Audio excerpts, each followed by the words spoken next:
नमस्कार, मैं स्वतंत्र कुमार और आप सभी का स्वागत करता हूं आपके अपने चैनल शॉर्ट हैंड टीम पर। तो दोस्तों, आज के इस वीडियो में दैनिक जागरण के संपादकीय से 466 शब्दों के डिक्टेशन को हम लोग लेने वाले हैं।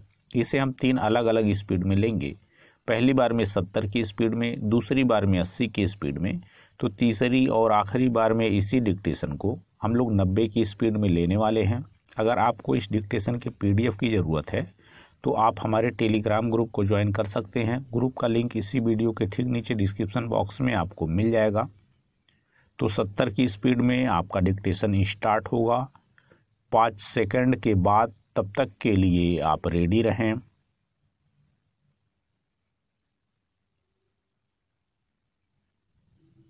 स्टार्ट। सुप्रीम कोर्ट ने छल बल और लोभ लालच से कराए जाने वाले मतांतरण को बहुत गंभीर बताते हुए केंद्र सरकार से इस पर रोक लगाने का जो निर्देश दिया, उस पर उसे तत्काल प्रभाव से सक्रिय होना चाहिए। इस सक्रियता के रूप में राष्ट्रीय स्तर पर मतांतरण रोधी कोई प्रभावी कानून भी सामने आना चाहिए। इससे संतुष्ट नहीं हुआ जा सकता कि कुछ राज्य सरकारों ने प्रलोभन देकर कराए जाने वाले मतांतरण को रोकने के लिए कानून बना रखे हैं, क्योंकि ये कानून उन संगठनों को हतोत्साहित करने में समर्थ नहीं जो मतांतरण अभियान में लिप्त हैं। ऐसे कानूनों के बाद भी मतांतरण कराने वालों के दुस्साहस का दमन होता नहीं दिख रहा है। देश के उन क्षेत्रों में जहां अनुसूचित जाति जनजाति समुदाय की संख्या अधिक है, वहां ईसाई मिशनरियों की सक्रियता किसी से छिपी नहीं। ईसाई मिशनरियों जैसा तौर तरीका कई इस्लामी संगठनों ने भी अपना रखा है। वे दीन की दावत देने के नाम पर लोगों को बहलाने फुसलाने का ही काम करते हैं। मतांतरण के लिए वे लोगों को प्रलोभन भी देते हैं। मतांतरण में लिप्त तत्वों के निशाने पर आम तौर पर निर्धन लोग होते हैं, जिनकी व्यवस्था का लाभ उठाना कहीं आसान होता है। यह मानने के अच्छे भले कारण हैं कि अपने मत मजहब के प्रचार की स्वतंत्रता का अनुचित लाभ उठाया जा रहा है। मत मजहब के प्रचार की स्वतंत्रता के नाम पर लोगों को बरगलाने का अधिकार किसी को भी नहीं दिया जा सकता।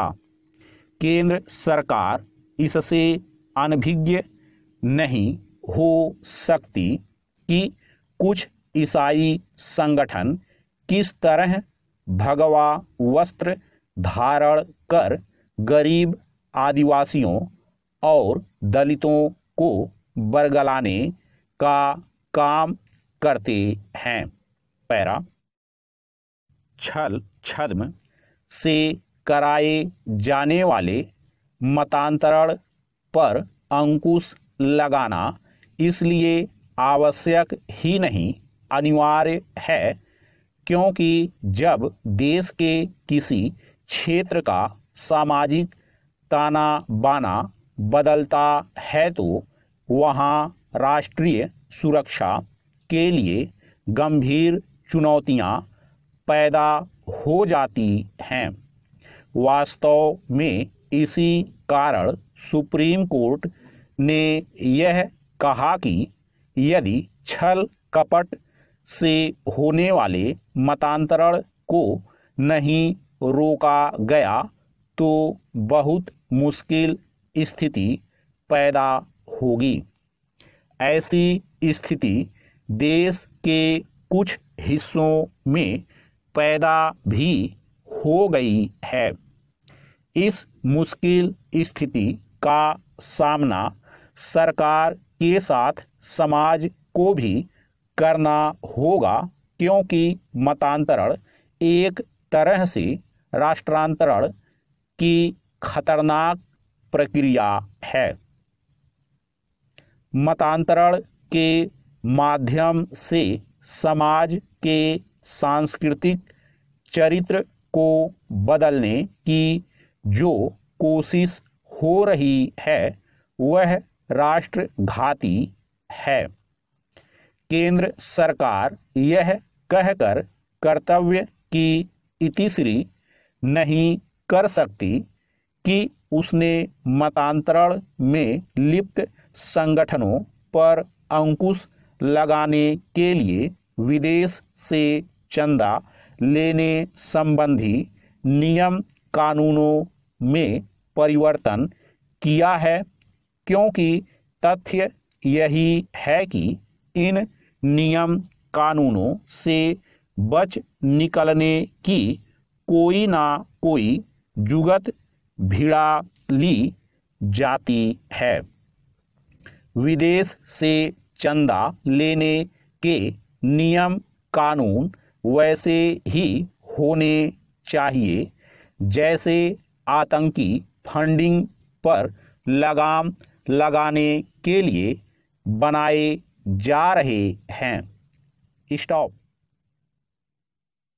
दोस्तों, इसी डिक्टेशन को दूसरी बार में हम लोग 80 की स्पीड में लेंगे और आपका समय स्टार्ट होगा 5 सेकंड के बाद। तब तक के लिए आप रेडी रहें।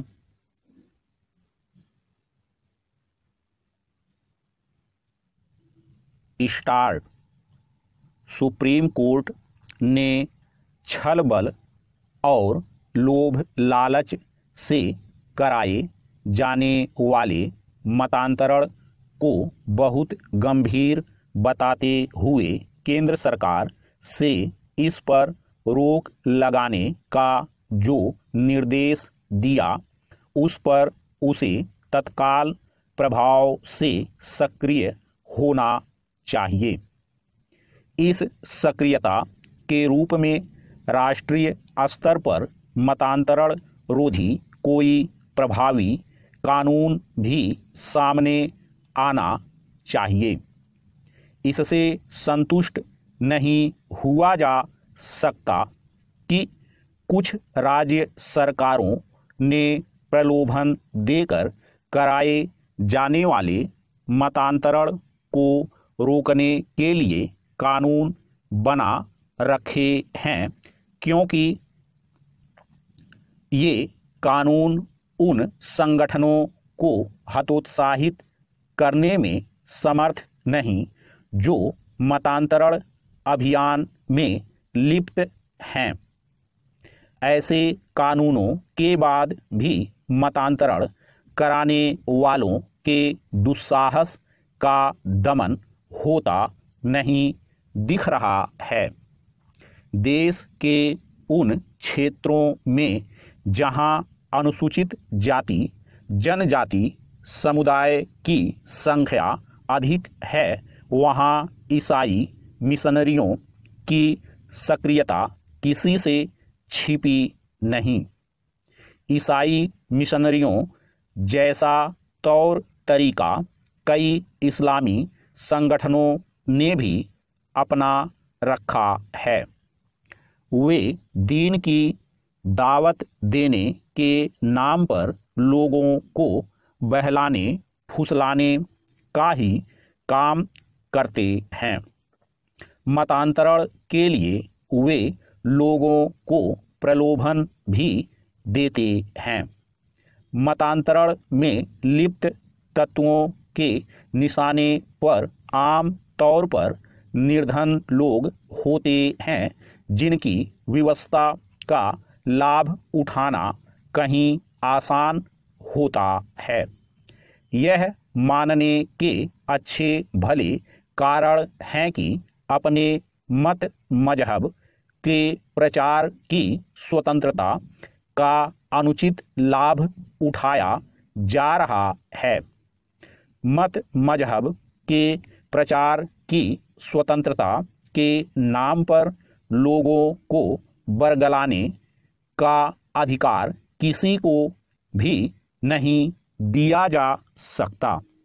केंद्र सरकार इससे अनभिज्ञ नहीं हो सकती कि कुछ ईसाई संगठन किस तरह भगवा वस्त्र धारण कर गरीब आदिवासियों और दलितों को बरगलाने का काम करते हैं।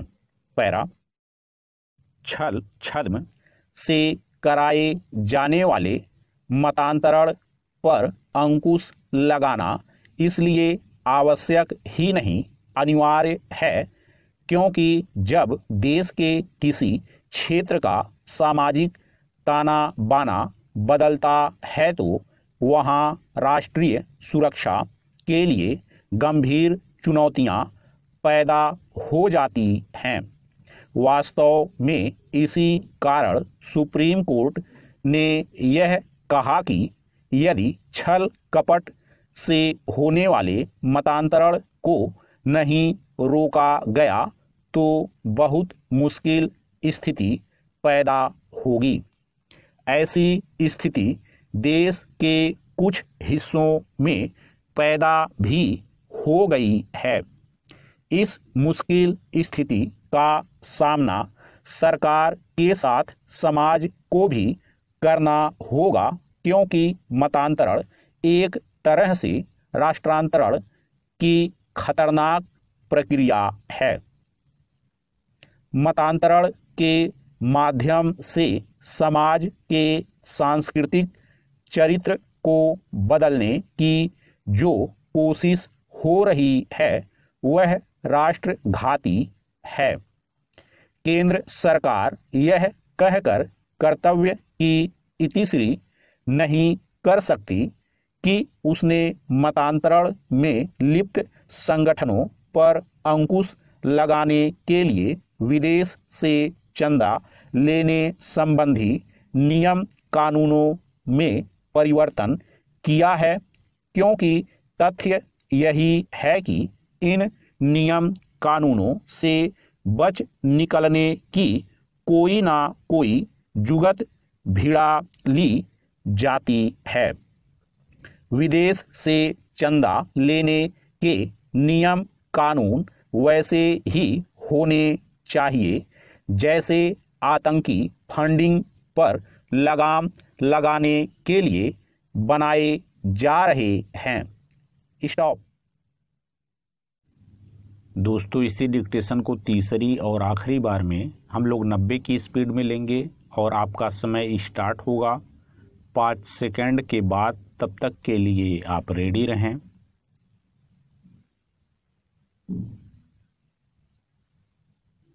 स्टार्ट।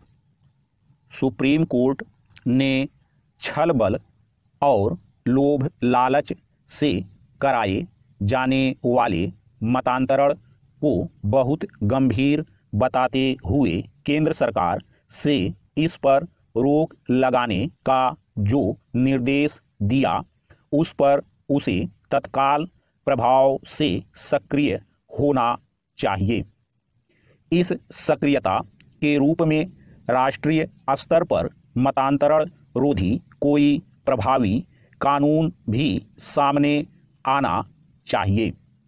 इससे संतुष्ट नहीं हुआ जा सकता कि कुछ राज्य सरकारों ने प्रलोभन देकर कराए जाने वाले मतांतरण को रोकने के लिए कानून बना रखे हैं, क्योंकि ये कानून उन संगठनों को हतोत्साहित करने में समर्थ नहीं जो मतांतरण अभियान में लिप्त हैं।